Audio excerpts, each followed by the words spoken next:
Hello and welcome to CSAT 2021 series. तो चलिए शुरू करते हैं क्वेश्चन वन। क्वेश्चन वन है, if 3 to the power 2019 is divided by 10 then what is the remainder. बताना है कि जब 3 की पावर 2019 को 10 से डिवाइड करेंगे तो रिमाइंडर कितना आएगा। ये पता करना है कि 3 टू द पावर 2019 के लास्ट में कितना नंबर होगा। तो पहले 3 टू द पावर 29 को यूनिट डिजिट के रूल से डिवाइड करते हैं। तो 4 से जब डिवाइड करेंगे तो 4 5 ज़ा 20, 4 4 ज़ा 16, तो यहाँ पे बचेगा 3 टू द पावर 3। अब हमें सिर्फ इससे मतलब है क्योंकि लास्ट में जो भी डिजिट आएगी उसी को डिवाइड करके रिमाइंडर पता चलेगा।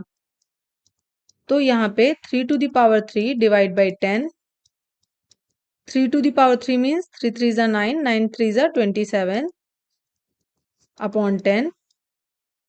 अब अगर 27 को 10 से जाए तो 10 2 ज़ा 20, रिमाइंडर कितना बच रहा है 7, क्योंकि 10 के टेबल में 2 टाइम्स के बाद और जाएगा नहीं, हमें रिमाइंडर ही निकालना था। तो रिमाइंडर बचा 7। आंसर क्या होगा? Option C. सेकंड क्वेश्चन है, number 3798125 p 369 is divisible by 7, what is the value of digit p। तो इस क्वेश्चन को हिट एंड ट्रायल मेथड से लगाएंगे। ऑप्शन से चेक कर लेंगे कि कौन सा ऑप्शन रख के डिवाइड करने पे 7 से p की वैल्यू आती है और डिविजिबल पूरा का पूरा डिवाइड हो जाना चाहिए नंबर। तो पहले 1 रख के देख लेते हैं। 3 7, लास्ट में 2 रिमाइंडर आ रहा है तो इससे तो नहीं हुआ। ऑप्शन बी से देखेंगे, 3798125 p की प्लेस पे रखेंगे 6, 369 अपॉन 7, ये पूरा डिविजिबल हो जाएगा। तो ऑप्शन क्या सही होगा? Option B. नेक्स्ट क्वेश्चन है, from January 1 2021 the price of petrol in rupees per liter on mth day of the year is 80 plus 0.1 m, where m is 1 2 3 200 and thereafter remains constant। Question क्या कह रहा है? जनवरी 1 से 1 जनवरी से petrol के prices increase होंगे और m दिन तक बढ़ते रहेंगे। m दिन यहाँ पे लास्ट होगा 100, यहाँ पे क्योंकि वैल्यू दी हुई है, और रोज बढ़ेंगे 80 प्लस 0.1 इंटू एम। एम मतलब पहला 1, फिर दूसरे दिन 2 रुपए से बढ़ेगा, तीसरे दिन 3 रुपए से, इसी तरह ये बढ़ता रहेगा। फिर जब 100 हो जाएगी एम की वैल्यू, फिर उसके बाद पैसा कांस्टेंट हो जाएगा, फिर रुपीज नहीं बढ़ेगा।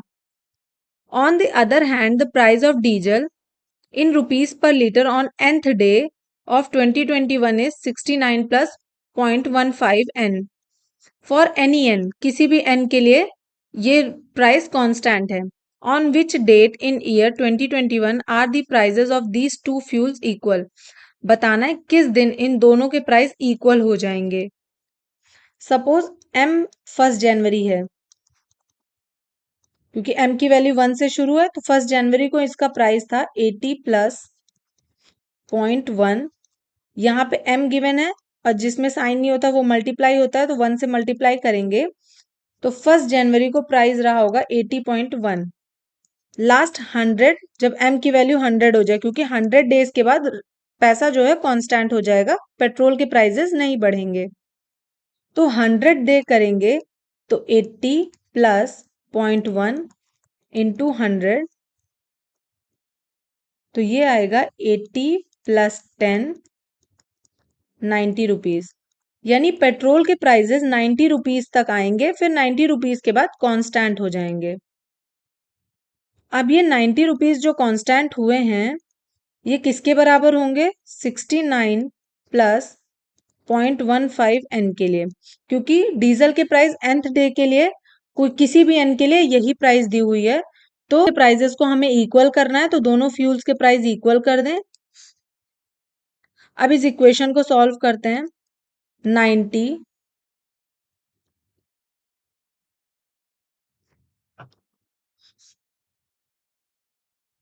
90 minus 69 is equal to 0.15 n. 0.15 n is equal to 21. n is equal to 21 upon 0.15. इसको चेंज करेंगे तो ऊपर 100 से मल्टीप्लाई, नीचे भी 100 से मल्टीप्लाई, तो 2100 अपॉन 15.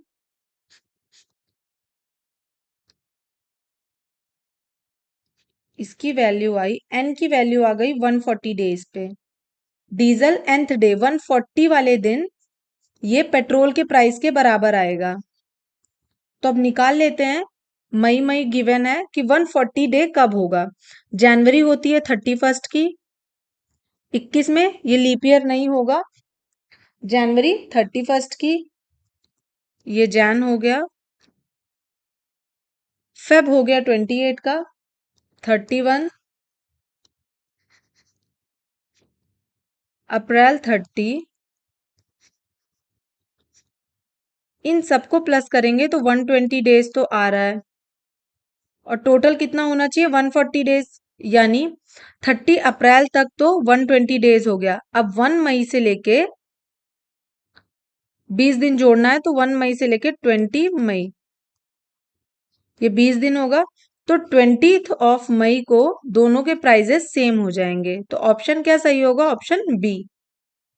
नेक्स्ट क्वेश्चन है, a biology class at high school predicted that the local population of animal will double in size every 12 years. The population at the beginning of the year 2021 was estimated 50 animals. If P represent the population after n years, then which one of the following equation represent the model of class for the population?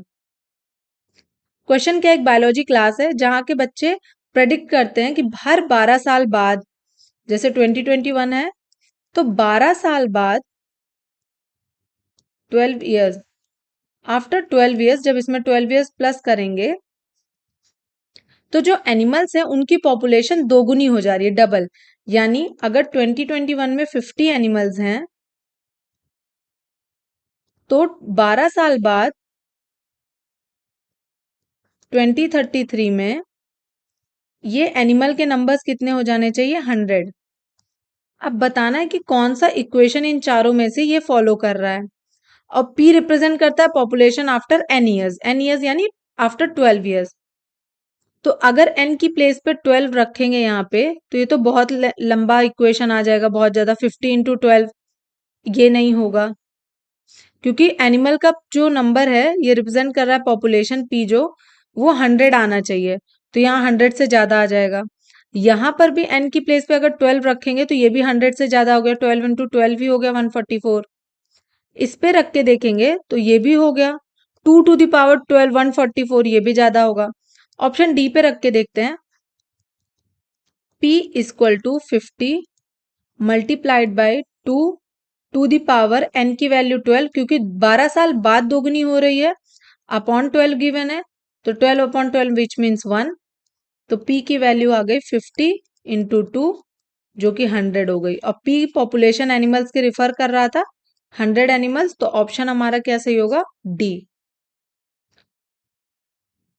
Fifth question है, in the class 60% of student are from India and 50% of students are girls. If 30% of Indian students are girls, then what percentage of foreign student are boys?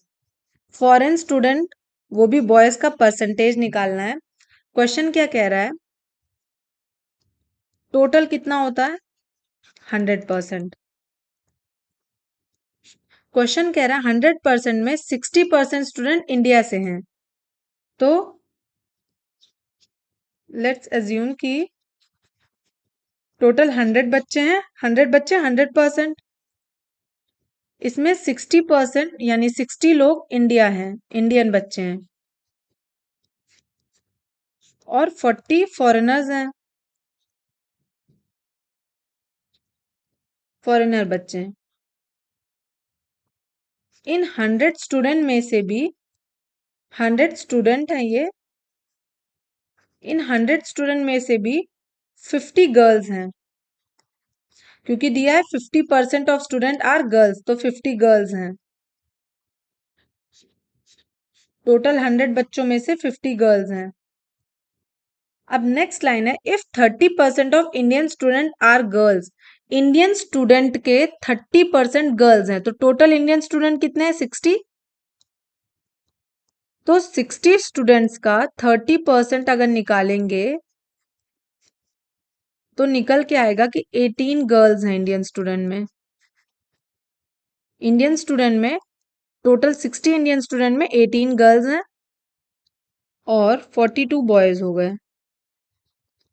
अब हमें लेकिन पता करना है कि what percentage of foreign student are boys.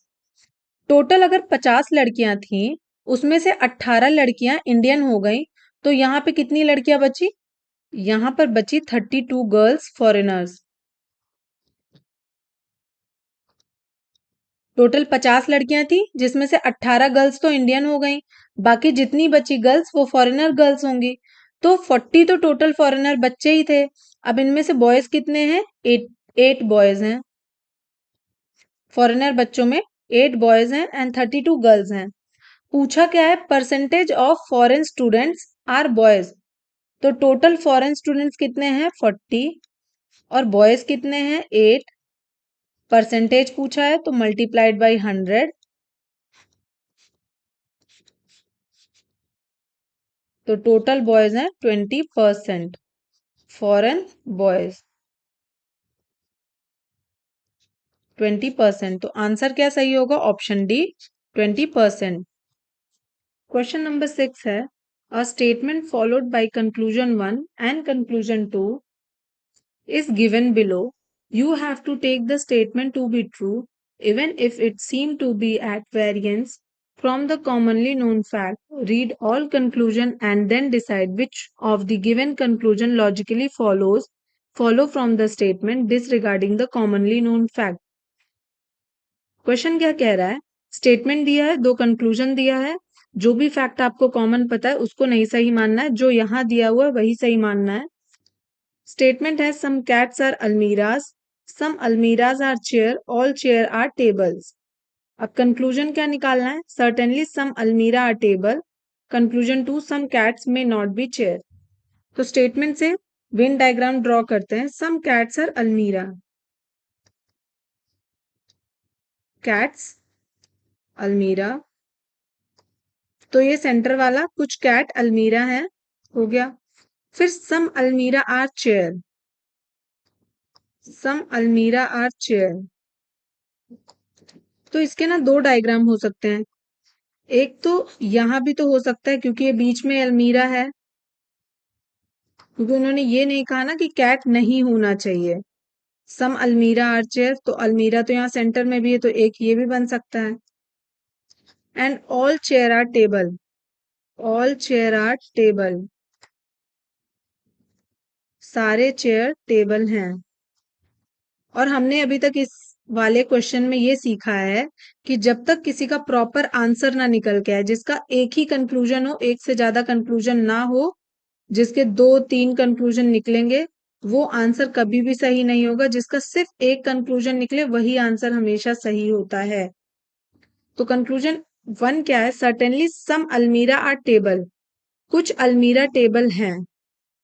तो निकल के आ रहा है, इस वाले डायग्राम में भी कुछ अलमीरा टेबल निकल के आ रहा है, सेकंड डायग्राम में भी कुछ अलमीरा टेबल है। सेकंड कंक्लूजन देखते हैं, सम कैट्स में नॉट बी चेयर, कुछ कैट चेयर नहीं है। तो फर्स्ट डायग्राम में भी कुछ कैट जो इधर की हैं वो चेयर नहीं है, और कुछ कैट जो इधर की हैं वो चेयर नहीं है, कुछ चेयर नहीं है। हमें क्या जानना है? कुछ कैट चेयर नहीं है, तो दोनों डायग्राम में सेम आंसर निकल के आ रहा है, तो कंक्लूजन 2 भी करेक्ट होगा। आंसर होगा C, both conclusion 1 and 2 are correct. Correct answer ही पूछा था। 7th क्वेश्चन है, a boy plays with a ball and he drop it from a height of 1.5 meter. Every time the ball hits the ground, it bounces back to the attain a height of 4/5 of the previous height. But does not bounce further if the previous height is less than 50 centimeter. What is the number of times the ball hits the ground before the ball stops bouncing. Question easy समझते हैं इसको। एक कोई लड़का है, वो ball खेल रहा है, वो बॉल 1.5 मीटर की हाइट से गिराता है। 1.5 मीटर मतलब 150 सेंटीमीटर, क्योंकि लास्ट में लेस देन 50 सेंटीमीटर बचा है तो इसलिए सेंटीमीटर में कन्वर्ट कर देते हैं। तो यहां से बॉल गिराता है वो, जब पहली बार गिराएगा तो जब यहां से बॉल बाउंस बैक करेगा तो वो इसका 4/5 हाइट तक ही बाउंस बैक करेगा। फिर इसी तरह दोबारा गिराएगा तो इसके 4/5 हाइट तक ही बाउंस बैक करेगा। इसी तरह बताना है कितने टाइम तक बाउंस बैक करेगा जब तक वो 50 सेंटीमीटर के नीचे हाइट ना आ जाए। जब 50 सेंटीमीटर के नीचे हाइट आ जाएगी तो बाउंस करना बॉल बंद कर देगा। तो चलिए इसको सॉल्व करते हैं। फर्स्ट टाइम जब बॉल ड्रॉप करेगा, फर्स्ट टाइम, तो 150 का 4/5 टाइम ही बाउंस बैक करेगा, विच मीन्स 120 सेंटीमीटर तक। तो यहाँ पे ये कितना होगा, 120 सेंटीमीटर। अब जब सेकेंड टाइम ड्रॉप करेगा, 120 सेंटीमीटर का 4/5 रहेगा, विच मीन्स 96 सेंटीमीटर। तो थर्ड हाइट आ गई 96 सेंटीमीटर। अब जब थर्ड टाइम ड्रॉप करेगा तो 96 इंटू 4/5, विच मीन्स ये आएगा 76.8 सेंटीमीटर। ये हो गया 76.8 सेंटीमीटर। फिर जब फोर्थ टाइम ड्रॉप करेगा तो 76.8 इंटू 4/5, अब आएगी हाइट 61.44 सेंटीमीटर। आप लोग साथ में सॉल्व करते चलिएगा। क्वेश्चन पॉज कर लीजिएगा वीडियो और सॉल्व करिएगा। 44 सेंटीमीटर। अब फिफ्थ टाइम जब फिफ्थ टाइम बॉल यहां से ड्रॉप करेगा तो अब जो भी ये आएगा वो 50 सेंटीमीटर के नीचे आएगा, और हाइट कह रहा है कि 50 सेंटीमीटर के नीचे आते ही वो बाउंस बैक नहीं करेगा। तो 61 पे जब वो ड्रॉप किया बॉल फिफ्थ टाइम, तो हाइट आई 49.15 सेंटीमीटर। तो अब बॉल उछली तो, लेकिन दोबारा वो ड्रॉप नहीं होगी अब, क्योंकि बाउंस बैक नहीं करेगी, 50 सेंटीमीटर से नीचे हो गई। तो कितने टाइम बाउंस बैक की है, यही निकालना था कि बॉल कितने टाइम ग्राउंड को हिट की है। तो टोटल 5 बार, 5 टाइम्स बॉल ग्राउंड पे हिट की है। तो ऑप्शन क्या सही होगा, बी, 5 टाइम्स। नेक्स्ट क्वेश्चन है, imagine of consonant of English alphabet capitals are observed in the mirror. What is the number of images of these which do not look like their original shape? ये question बहुत बार repeat हो चुका है, 2 से 3 बार तो UPSC repeat कर चुका है इसको। ऐसे अल्फाबेट बताने हैं जो मिरर में देखने के बाद कैपिटल अल्फाबेट है, वो अपने एग्जैक्ट इमेज की तरह नहीं दिखते हैं, दिखने वाले नहीं बताने हैं, जो do not look like a original shape. जैसे अगर ए को मिरर में देखेंगे तो ए एग्जैक्ट वैसा दिखेगा, but do not look similar बताना है। और क्वेश्चन में ये ध्यान देना है, इमेज ऑफ कॉन्सोनेंट। तो पहले यहां सारे अल्फाबेट लिख लेते हैं। अब क्वेश्चन में कह रहा है इमेज ऑफ कॉन्सोनेंट, तो पहले जितने वॉल्स हैं उनको हटा देते हैं, ए, ई, आई, ओ और यू। अब जो बचे वो कॉन्सोनेंट है। अब इनमें से देख लीजिए कौन से सिमिलर दिखेंगे। एक तो एच सिमिलर दिखेगा, जो मिरर में सिमिलर दिखे। टोटल अब अपने पास 21 अल्फाबेट बचे हैं। इनमें से सिमिलर दिखेगा एच, एम,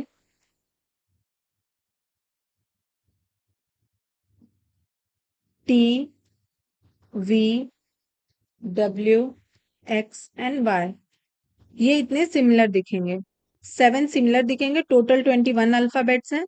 सिमिलर दिखने वाले माइनस कर देंगे तो हमें मिलेंगे 14 अल्फाबेट। 14 अल्फाबेट ऐसे हैं जो मिरर इमेज में सिमिलर ओरिजिनल शेप की तरह नहीं दिखेंगे। आंसर क्या सही होगा? Option B 14।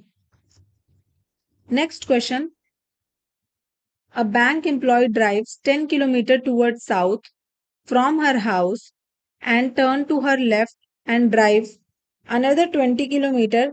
She again turn left and drive 40 kilometer. Then she turn to her right and drive for another 5 kilometer. She again turns to her right and drives another 30 kilometer to reach her bank where she works. What is the shortest distance between her bank and her house? एक bank employ है, वो 10 kilometre south की तरफ पहले चलती है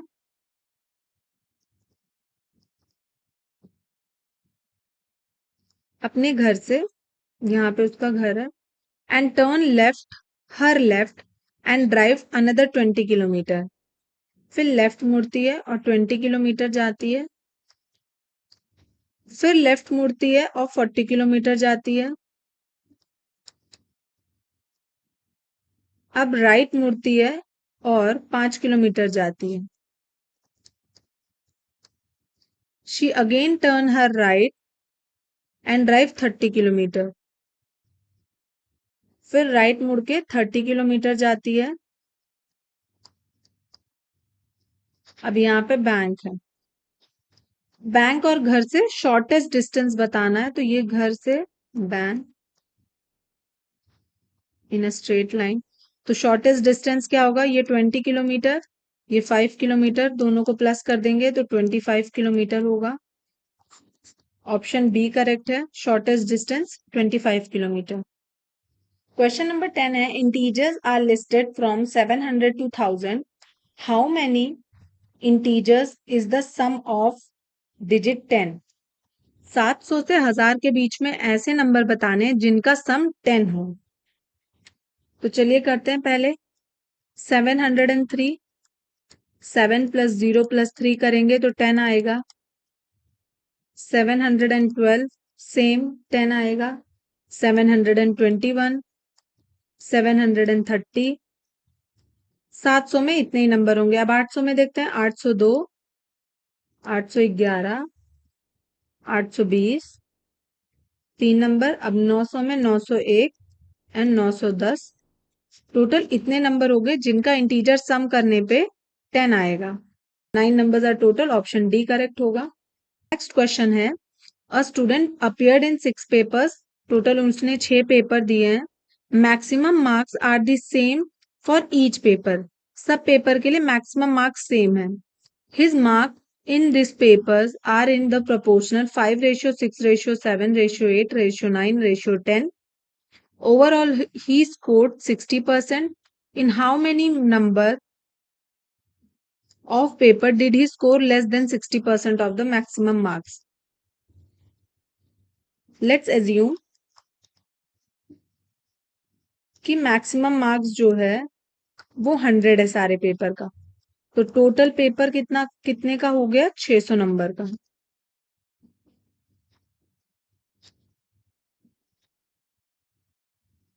और overall उन्होंने कितना स्कोर किया है? 600 का 60%, विच मीन्स 6 सब्जेक्ट में मिला के 360 नंबर स्कोर किए हैं आउट ऑफ 600। 360 नंबर पाए। रेशियो दिया गया है सबका, तो चलिए निकालते हैं। 5x + 6x + 7x + 8x + 9x + 10x = 360, क्योंकि इन सबका टोटल होगा 360। इतने नंबर का क्योंकि निकाला गया है, 600 का सिर्फ 60% ही मार्क्स उन्होंने 6 सब्जेक्ट में लेके आए। जब इन सबका टोटल करेंगे आएगा 45x = 360, x = 360 upon 45, 8 × 360 होता है। x की वैल्यू आ गई 8। अब जब x की वैल्यू पुट करेंगे तो सबका नंबर आ जाएगा यहाँ पे लिखते हैं ऐसे 5 into 8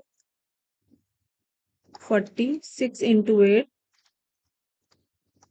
7 into 8 8 into 8 9 into 8 and 10 into 8। बताना था कि कितने पेपर में 60% के नीचे स्कोर हुआ है। तो एक पेपर, दो पेपर और तीन पेपर, तीन पेपर में 60% के नीचे स्कोर हुआ। ऑप्शन क्या सही होगा? B, 3 paper. 12th क्वेश्चन है, विच डे इज 10th अक्टूबर 2027? कह रहा है 10 अक्टूबर 2027 को कौन सा दिन होगा। ये क्वेश्चन टफ होते हैं, इसके कुछ रूल्स हैं जो याद करना पड़ेगा। पहले तो कोड लिखते हैं, Sunday, Monday, Tuesday, Wednesday, Thursday, Friday and Saturday. Sunday के लिए कोड यूज होगा 1, मंडे के लिए 2, 3, 4, 5, 6 एंड सैटरडे के लिए 0। एक तो ये डे का कोड है, याद रखना है। अब इसी तरह मंथ के कोड आते हैं। नॉर्मल ईयर के लिए ये कोड होता है 144, 025, 036 एंड 146।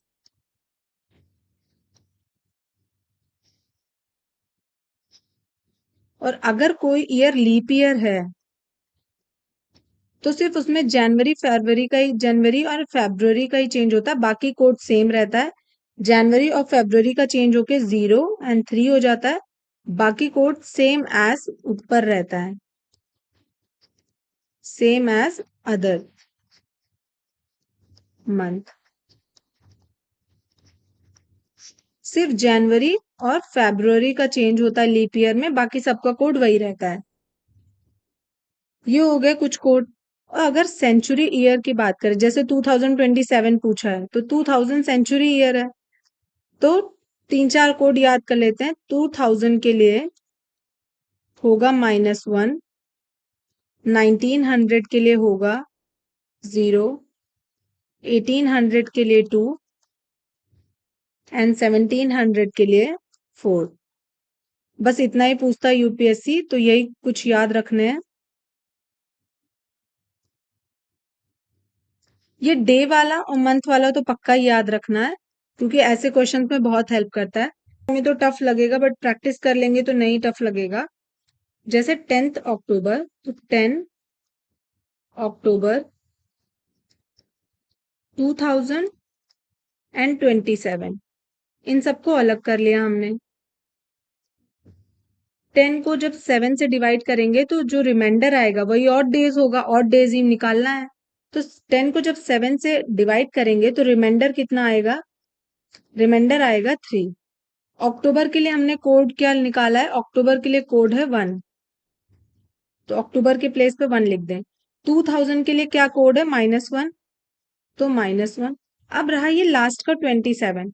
27 को एक बार 4 से डिवाइड करेंगे, एक बार 7 से डिवाइड करेंगे। जब 7 से डिवाइड करेंगे तो ऑड डे का नंबर निकल के आएगा, रिमाइंडर लिखेंगे। जब 4 से डिवाइड करेंगे तो कोशंट लिखेंगे। तो जब 4 से 27 को डिवाइड करेंगे तो 6 टाइम्स जाएगा, तो 6 टाइम कोशंट लिखेंगे, कोशंट लिखना है। और 7 से डिवाइड करेंगे तो रिमाइंडर लिखना है। 7 से डिवाइड करेंगे तो कितना रिमाइंडर बचेगा? 6 रिमाइंडर बचेगा। यहाँ पे रिमाइंडर लिखना है। इतना समझ में आया? पहले डे को डिवाइड करना है 7 से, तो ऑड डे निकल के आया 3, क्योंकि रिमाइंडर पता करना है। अक्टूबर के लिए कोड यूज किया हमने 1, 2000 के लिए कोड है -1। 27 को एक बार 4 से डिवाइड करेंगे, कोशंट लिखेंगे, टोटल पता है डिवाइड नहीं जाएगा, 3 ऑड बचेगा, उसको नहीं ध्यान देना। जो फुल कट जाए, जैसे 6 4 जा 24, तो 6 कोशंट हो गया। और 7 से जब डिवाइड करेंगे 27 को, तो रिमाइंडर कितना बचा? 7 3 जा 21, 6 रिमाइंडर बचा। अब इन सबको ऐड कर देना है, तो 4 - 1 + 12 विच मीन्स 15 आएगा। अब जो ये 15 आया है ना, इसको फिर 7 से डिवाइड कर देना है। 7 से डिवाइड करने पे हमें जो रिमाइंडर मिला वो क्या मिला? 1 मिला। अब 1 किसका कोड है? संडे का। डे पता कर लेंगे तो आंसर क्या होगा? Option A Sunday. एक बार वीडियो पॉज करके इसको ध्यान से देख लीजिएगा, ये क्वेश्चन बहुत इंपॉर्टेंट है, एक क्वेश्चन तो आता ही आता है यहाँ से। नेक्स्ट क्वेश्चन है, P scored 40 marks more than Q in an examination. If Q scored 10% less marks than P, then how much did Q score? Question है P scored 40 marks more than Q. यहाँ तक समझते हैं, एक exam में P ने Q से 40 number ज्यादा स्कोर किया, ये P का मार्क्स है एग्जाम में। फिर आगे क्वेश्चन है Q scored 10% less than Q scored 10% less marks than P। कह रहा है Q अगर P का 10% लेस मार्क्स स्कोर करे, then how much did Q score? 10% less का मतलब हो गया 100 माइनस 10। P मान लीजिए 100% लाया, उसका 10%, तो Q is equal to P 90% upon 100,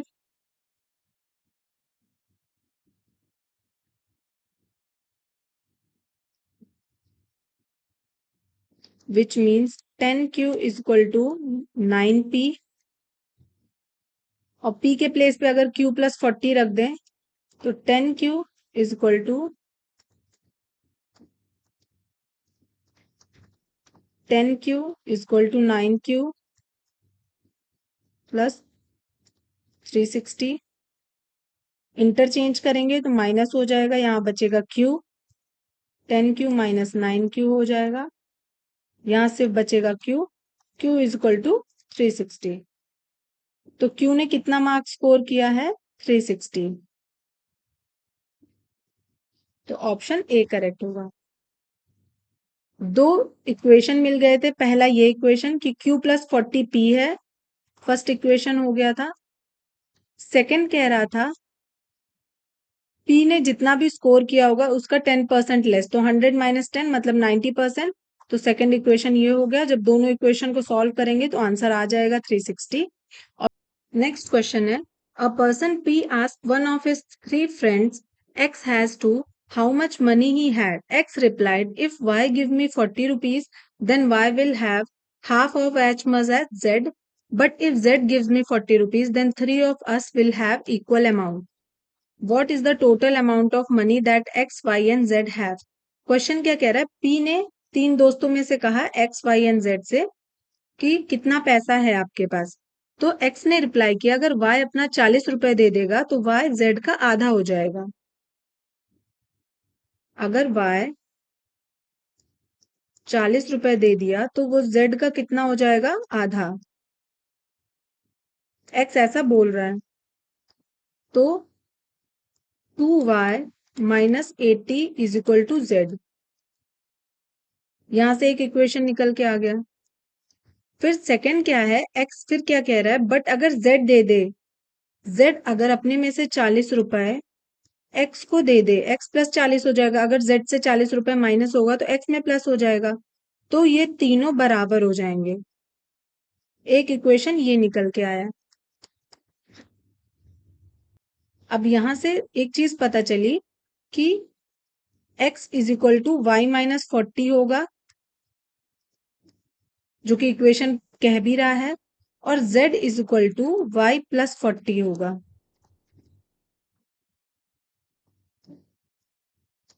x हो गया, क्योंकि इक्वल हो गए तो अब इनकी वैल्यू निकल आएगी। इक्वेशन को फर्स्ट में पुट कर देंगे। तो यहाँ पे है 2y minus 80 is equal to Z के प्लेस पे क्या लिख सकते हैं? y plus 40। तो 2y माइनस y 40 प्लस 80, तो y इज इक्वल टू 120। यहाँ से y की वैल्यू आ गई। अब x और z की नहीं पता चल जाएगी? x की वैल्यू क्या होगी? x इज इक्वल टू, यहाँ पे y माइनस 40 होना था, y minus 40, x is equal to 120 minus 40 which is 80। तो x की वैल्यू कितनी आ गई 80 रुपीज, और z क्या है y प्लस 40, तो 120 प्लस 40 विच इज z की वैल्यू आ गई 160। अब इन सबका टोटल कर देंगे तो वैल्यू आ जाएगी 360 रुपीज। आंसर होगा option B 360 rupees. Consider the following addition problem. 3p plus 4p plus pp plus pp is equal to rq2, where p, q and r are different digits.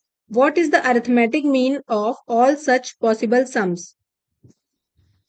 Question क्या कह रहा है, एक addition problem दी हुई है, left side is equal to right side है, where p q r different digit हैं, सेम नहीं होने चाहिए, डिफरेंट होने चाहिए, डिफरेंट और डिजिट।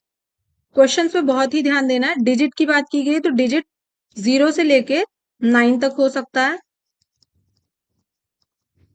और मीन निकालना है सम का। और सम में क्या कहा है, ऑल सच पॉसिबल, अगर इस सम के कितने भी पॉसिबल वैल्यू बने उन सारे पॉसिबल वैल्यू का मीन निकालना है। तो चलिए क्वेश्चन करते हैं कैसे। 3p plus 4p plus pp plus pp is equal to RQ2।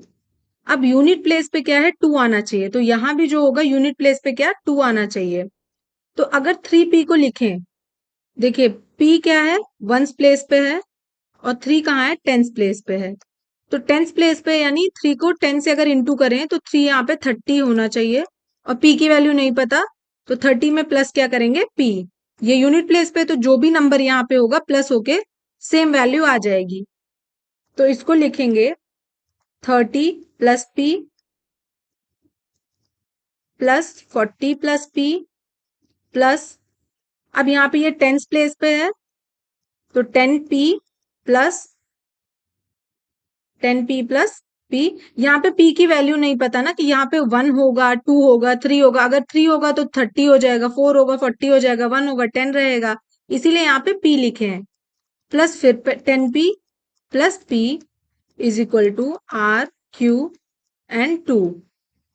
अब जब इसको ऐड करेंगे तो 70 प्लस 24p आएगा। अब R और Q की तो वैल्यू पता नहीं है, पर इतना पता है कि लास्ट के प्लेस पे क्या आना चाहिए, 2। जो यूनिट प्लेस है, यूनिट प्लेस पे क्या आना चाहिए, 2 आना चाहिए। तो P की वैल्यू ऐसी रखें कि इन दोनों को प्लस करने पे लास्ट में 2 आ जाए। तो अगर यहाँ पे P की वैल्यू 1 रखते हैं तो 70 प्लस 24, लास्ट में 4 आएगा, यूनिट प्लेस पे नहीं चलेगा। P की वैल्यू अगर 2 रखें तो 70 प्लस 48, यूनिट प्लेस पे 8 आएगा। 3 रखें तो 70 प्लस, अब यहाँ पे कुछ बात बनेगी क्योंकि 70 और ये लास्ट में 2 है, 70 प्लस अगर 72 करेंगे तो आएगा 142। R यहाँ पे 1 हो सकता है, Q 4 हो सकता है, और 2 यूनिट प्लेस पे आ गया। तो एक तो ये होगा, एक तो ये निकल के आ गया। नेक्स्ट P की वैल्यू 4 रख के देखते हैं। जब 4 रखेंगे तो 4 4 जा 16 होता है, ये भी नहीं होगा। 5 करेंगे तब भी नहीं होगा, 5 4 जा 20 होता है, 0 आ जाएगा यूनिट प्लेस पे। अब P की प्लेस पे ना 8 रख के देखेंगे। जब P की प्लेस पे 8 रखेंगे तो आंसर होगा 70 प्लस 24 इंटू 8 करेंगे तो आएगा 192, और 192 प्लस 70 करेंगे तो आएगा 262। डिजिट ही चूज करना था क्योंकि यहाँ पे कहा था डिफरेंट डिजिट होना चाहिए, तो P के वैल्यू, P के प्लेस पे हमने सारे डिजिट रख के देख लिए, 9 रखेंगे फिर भी नहीं आएगा। सिर्फ यही दो पॉसिबल कंडीशन बनी जिसमें यूनिट प्लेस पे 2 आना चाहिए। RQ की वैल्यू निकालने की कोई जरूरत नहीं है, बस यहाँ पे ये पता होना चाहिए कि यूनिट प्लेस पे 2 आ रहा है। तो दो कंडीशंस बनी, तो अब इन दोनों का मीन निकाल लेंगे। मीन क्या होता है, मीन क्या होता है, जो नंबर है उनको सम किया जाता है, और जितने नंबर है, जैसे एक नंबर दो नंबर, तो उतने से डिवाइड किया जाता है। तो 142 और 262 को प्लस करेंगे तो आएगा 404, 404 अपॉन 2 तो आएगा 202। तो आंसर क्या निकल के आया? अरिथमेटिक मीन क्या निकलेगा इसका? 202, ऑप्शन सी। आई होप ये क्वेश्चन सबको समझ में आया हो। नेक्स्ट क्वेश्चन है, in an objective type test of 90 question 5 marks are allotted for every correct answer and 2 marks are deducted for every wrong answer. After attempting all the 90 questions, a student got a total 387 marks. What is the number of incorrect response? Question कह रहा है 90 questions के paper था जिसमें 5 marks correct answer पे मिलते हैं और -2 होता है जब गलत आंसर देते हैं।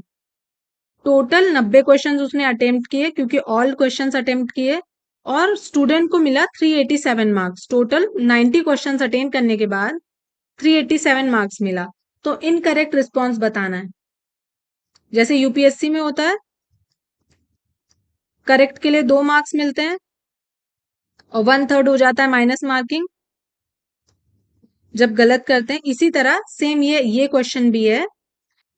यहाँ पे टोटल मार्क्स निकालें तो टोटल मार्क्स कितना होना चाहिए था? अगर 90 के 90 क्वेश्चन सही होते तो 90 इंटू 5, क्योंकि 5 क्वेश्चंस मिलता है करेक्ट आंसर के लिए, तो टोटल मार्क्स होना था 450, 450 नंबर्स होने थे। बट उसको मिला कितना है? 387 मार्क्स। तो 450 माइनस 387 करेंगे तो कितने मार्क्स डिडक्ट हुए हैं? 63 मार्क्स डिडक्ट हुए हैं। 63 मार्क्स डिडक्ट हुए हैं। जब कोई क्वेश्चन गलत होता है, जैसे कोई क्वेश्चन जब गलत होता है तो माइनस मार्किंग कैसे होती है? एक तो उस क्वेश्चन का पूरा मार्क्स चला जाता है, उसके बाद 2 नंबर और चले जाते हैं, 2 नंबर और चले जाते हैं, यानी टोटल कितना लॉस होता है? 7 मार्क्स का लॉस होता है। अगर मार्क्स की बात करें तो कितने मार्क्स का लॉस होता है? 7 मार्क्स का लॉस होता है। एक तो वो जो क्वेश्चन था 5 मार्क्स का था वो तो गया और 2 मार्क्स और चले जाते हैं, तो टोटल कितने मार्क्स का लॉस होता है? 7 मार्क्स का। टोटल उसका कितना मार्क्स कटा है? 63 मार्क कटा है। अब आंसर निकाल लेंगे यहाँ पे, 63 मार्क्स अपॉन 7 मार्क्स, 9 जा 63, तो टोटल कितने क्वेश्चंस गलत है? 9 क्वेश्चंस। तो आंसर क्या सही होगा? ए, 9 मार्क्स। फिर से समझ लेते हैं ये क्वेश्चन। 90 क्वेश्चन का टोटल पेपर था। टोटल मार्क्स कितने होने चाहिए थे? 90 इंटू 5, 450 मार्क्स होने चाहिए थे, पर मिला कितना उसको? 387। 387 450 से कितना कम है? 63 मार्क्स। एक क्वेश्चन जब गलत होता है तो उसमें 5 मार्क्स तो जाते ही जाते हैं, साथ में 2 मार्क्स और चले जाते हैं। टोटल कितने मार्क्स डिडक्ट हो जाते हैं? 7।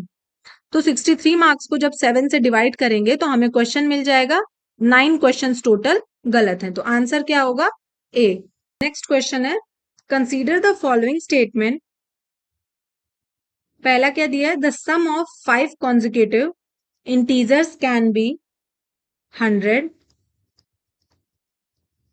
The product of 3 consecutive natural number can be equal to their sum. Question क्या कह रहा है? 2 स्टेटमेंट दिए हुए हैं और स्टेटमेंट से पता करना है कि अबव के स्टेटमेंट में कौन सा करेक्ट है। पहला स्टेटमेंट क्या कह रहा है? The sum of 5 consecutive. Consecutive का मतलब लगातार।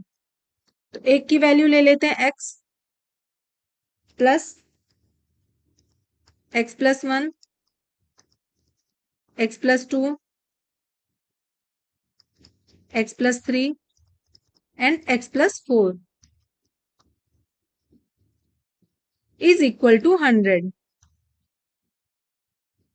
तो प्लस करके देख लेते हैं।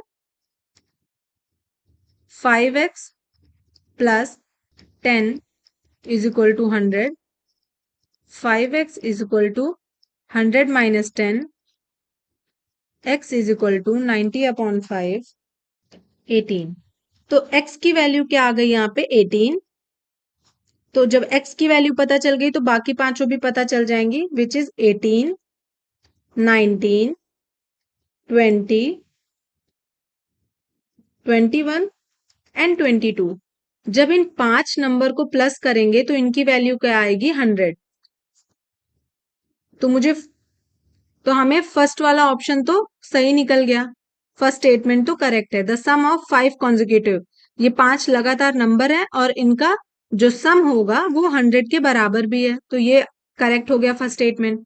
सेकंड है the product of 3 consecutive natural number, natural number की बात की है, नेचुरल नंबर का मतलब होता है 1 to 9 can be equal to their sum. तो क्या ऐसा कोई कंडीशन है पॉसिबल?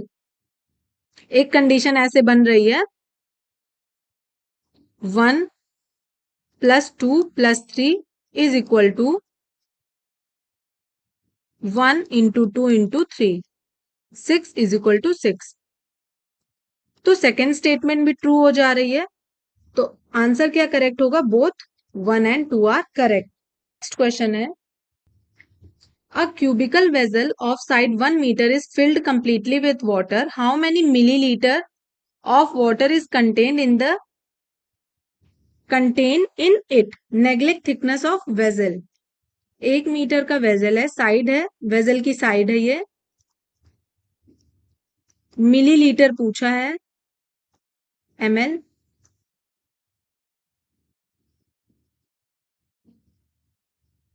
और क्यूबिकल वेजल है, तो क्यूबिकल वेजल का वॉल्यूम क्या होता है? क्यूब का वॉल्यूम ऑफ क्यूब है L into B into H, LBH। तो 1 मीटर की साइड है, मतलब 1 into 1 into 1 which is 1 metre cube,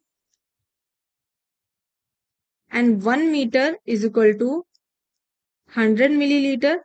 तो ये क्यूब है, तो मतलब 100 into 100 into 100, which means 1 meter cube is equal to इतना मिलीलीटर। तो क्या होगा? ऑप्शन डी करेक्ट होगा। इसमें कुछ करना नहीं था, बस 1 मीटर को मिलीलीटर में चेंज करना था, बट वेजल को कंप्लीटली फिल किया गया वाटर से, और वाटर वेजल का क्या निकाला जाता है? जब वाटर कंप्लीटली फुल होता है तो वॉल्यूम निकाली जाती है कि कितने दूर में वो घेरा है पानी, तो वॉल्यूम निकाला जाता है। तो वॉल्यूम होता है LBH, तो LBH निकालेंगे तो 1 मीटर क्यूब आएगा। 1 मीटर क्यूब मीन्स ml को भी क्यूब में करना पड़ेगा, तो इतना ml। नेक्स्ट है Joseph visit the club on every 5th day, Harsh visit on every 24th day, while Sumit visit on every 9th day. If all three of them met at the club on Sunday, then on which day will all three of them meet again?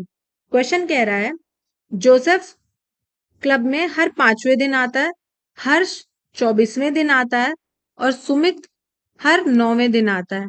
अगर वो लोग Sunday को मिले थे तो दोबारा वो लोग किस दिन मिलेंगे? तो हम 5, 24 और 9 का एलसीएम निकाल लेते हैं।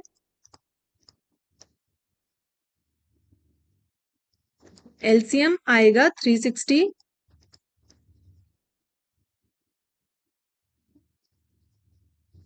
1 वीक में 7 डेज होते हैं, और वो लोग कब मिलेंगे? After 360 days. तो 360 डेज अपॉन 7 डेज, तो डे निकल के आएगा, 7 डे होता है 1 वीक में। संडे को वो लोग मिले थे, यहां पे रिमाइंडर बचा 3। 3 means Sunday plus 3 days extra. Reminder का मतलब कैलेंडर में यही होता है कि जिस दिन का डे हो उससे जितना आगे रिमाइंडर बचा हो उतना डे प्लस कर दिया जाता है। तो which means Monday, Tuesday and Wednesday, वो सारे के सारे अब कब मिलेंगे? वेंसडे के दिन। तो ऑप्शन बी करेक्ट होगा, वेंसडे। नेक्स्ट है the difference between a 2-digit number and the number obtained by interchanging the position of the digit is 54. Consider the following statement. The sum of 2-digit number of the number can be determined only if the product of 2 digit is known the difference between the two digit number can be determined. Question क्या कह रहा है, ध्यान से समझते हैं। Difference between, difference बताया गया है कि दो डिजिट के नंबर में, और उसको इंटरचेंज करके जो नंबर मिला है उन दोनों को जब माइनस करते हैं तो 54 मिलता है। विच मीन्स एक नंबर मानते 10x प्लस वाई, और दूसरा मान लेते हैं, इसी को इंटरचेंज करेंगे तो 10y प्लस एक्स। इन दोनों का डिफरेंस कितना मिला है? क्वेश्चन क्या कह रहा है? क्वेश्चन यही कह रहा है कि इन दोनों का डिफरेंस 54 है। अब इससे क्या स्टेटमेंट निकल के आएगा कि sum of two digit number can be determined. क्या इससे सम पता चल जाएगा? Only if the product of two digit is known. अगर दोनों डिजिट का प्रोडक्ट पता हो तो क्या सम पता चल जाएगा? तो अगर जब इसको सॉल्व करेंगे आएगा 10x minus X minus 10y plus Y 54, 9x minus 9y 54, x minus y is equal to 54 upon 9। तो x minus Y is equal to 6। ये तो पता चल गया इसका डिफरेंस। तो the difference between two digit of the number can be determined. Difference पता चल गया, डिफरेंस तो निकाल सकते हैं, बट क्या इन दोनों का सम निकाल पाएंगे अगर प्रोडक्ट सिर्फ पता हो तो? नहीं निकाल सकते, क्योंकि x माइनस वाई का डिफरेंस सिर्फ पता है। अगर x और y की वैल्यू देखें तो x और y की वैल्यू 1771 हो सकती है, क्योंकि माइनस ही 1 माइनस 7 भी 6 आएगा, 7 माइनस 1 भी 6 आएगा। 8228 हो सकती है। डिफरेंस तो पता ही है, डिफरेंस 6 होना चाहिए।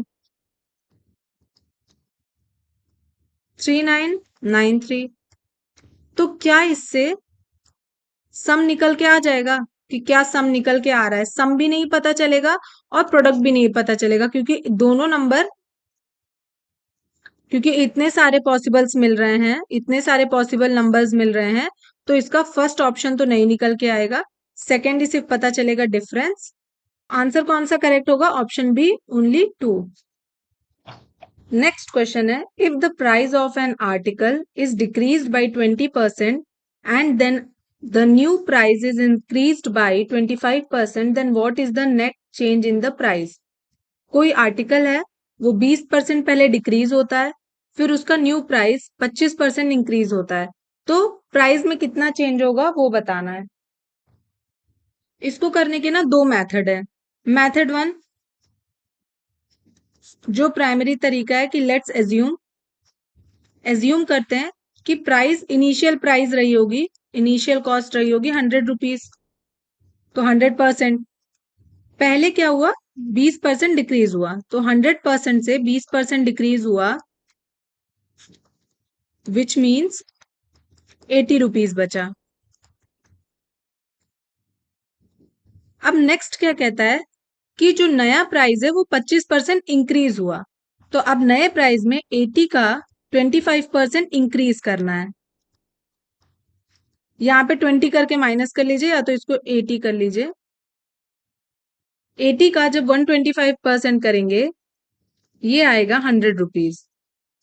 तो न्यू प्राइस क्या है? 100 रुपीज, और इनिशियल प्राइस भी क्या थी? 100 रुपीज। तो आंसर हो जाएगा 0% का चेंज आया, कोई चेंज नहीं। पहले भी कितना था? 100 रुपीज था। पहले 20 रुपए, 20% कम हुआ यानी 20 रुपए कम हुआ, 80 रुपीज हुआ। फिर 25% इंक्रीज हुआ, तो 80 का 25% इंक्रीज हुआ यानी फिर 100% हो गया, 100 रुपीज हो गया। तो कोई चेंज नहीं है। सेकेंड मेथड है, यहाँ पे करते हैं इस तरह का क्वेश्चन। अगर दो नंबर्स दिए हों डिक्रीज इंक्रीज प्राइस में, तो एक रूल होता है x प्लस माइनस वाई, ये प्लस माइनस ही होता है, ये मल्टीप्लाई होता है अपॉन 100। तो x के प्लेस पे क्या है? 20% डिक्रीज हुआ तो -20, y क्या है? 25% इंक्रीज हुआ तो +25। अब इन दोनों का मल्टीप्लाई होगा, तो माइनस प्लस का जब मल्टीप्लाई होता है तो माइनस आता है, 25 इंटू 20 करेंगे तो आएगा 500 अपॉन 100, 0 0 कैंसिल आउट, तो यहां बन गया -25 प्लस 25, दोनों कैंसिल आउट आ जाएगा, हो जाएगा 0%। तो इससे भी आंसर क्या आया, मेथड 2 से भी 0% चेंज। तो ये भी एक फॉर्मूला याद रखेंगे। ये दो नंबर जैसे ये डिक्रीज हुआ ना 20% और 25% का इंक्रीज, तो ये फॉर्मूला भी याद रखना है। नेक्स्ट क्वेश्चन है, when a certain number is multiplied by 7, the product of entirely comprised ones only 111, what is the smallest such number. तो इसको ना हिट एंड ट्रायल से ही करेंगे। क्वेश्चन क्या कह रहा है कि कोई एक नंबर है, एज्यूम करिए कोई भी XYZ नंबर है, उसको जब 7 से मल्टीप्लाई किया जा रहा है तो आंसर उसका 11111 ही आ रहा है, सो ऑन। तो ऐसा कौन सा नंबर है, तो इस ऑप्शन क्या होगा, इसका डी सही होगा। जब 15873 को 7 से मल्टीप्लाई करेंगे तो इसका आंसर 111 आएगा, तो ऑप्शन क्या सही होगा, डी। नेक्स्ट है, a man complete 7/8 of job in 21 days. How many more days will it take him to finish the job if quantum of work is further increased by 50%? Question समझते हैं क्या कह रहा है क्वेश्चन, कि एक आदमी है, उसने 7/8 वर्क 21 डेज में कर लिया है। टोटल वर्क कितना है, 8 यूनिट। 8 यूनिट टोटल वर्क है, क्योंकि 8 में से 7 यूनिट का काम उसने 21 डेज में कंप्लीट कर लिया है। तो यहाँ पे टोटल वर्क लिख लेंगे 8 यूनिट, जिसमें से 7 यूनिट वर्क डन है, कंप्लीट है। 7 यूनिट कितने दिन में करता है, 7 यूनिट करता है 21 डेज में, तो 1 यूनिट करेगा 21/7 विच मीन्स 3 डेज में। नेक्स्ट क्वेश्चन में क्या है, if quantum of work is further increase by 50%, total work कितना था 8 यूनिट। अब कह रहा है अगर 8 यूनिट का 50% काम बढ़ा दिया जाए तो, विच मीन्स 8 + 4, अब टोटल काम कितना हो गया 12 यूनिट। 8 का 50% बढ़ा दिया गया, टोटल काम पहले 8 था, अब 4 और बढ़ा दिया गया, 12 यूनिट वर्क हो गया। अब 12 में से, यहां समझिए 12 यूनिट में से 7 यूनिट काम तो कर चुका है मैन, तो 12 - 7 यूनिट करेंगे तो काम अब कितना बचा है, 5 यूनिट वर्क बचा है। और हमने निकाला है कि 1 यूनिट कितने दिन में करता था, 3 दिन में, तो 5 यूनिट कितने दिन में करेगा, 5 × 3 15 डेज में। तो आंसर क्या करेक्ट होगा, ऑप्शन डी, 15 डेज लगेगा काम कंप्लीट करने में, जब 50% काम इंक्रीज हो जाएगा तो। If you please like my video, please do share and subscribe. Thank you.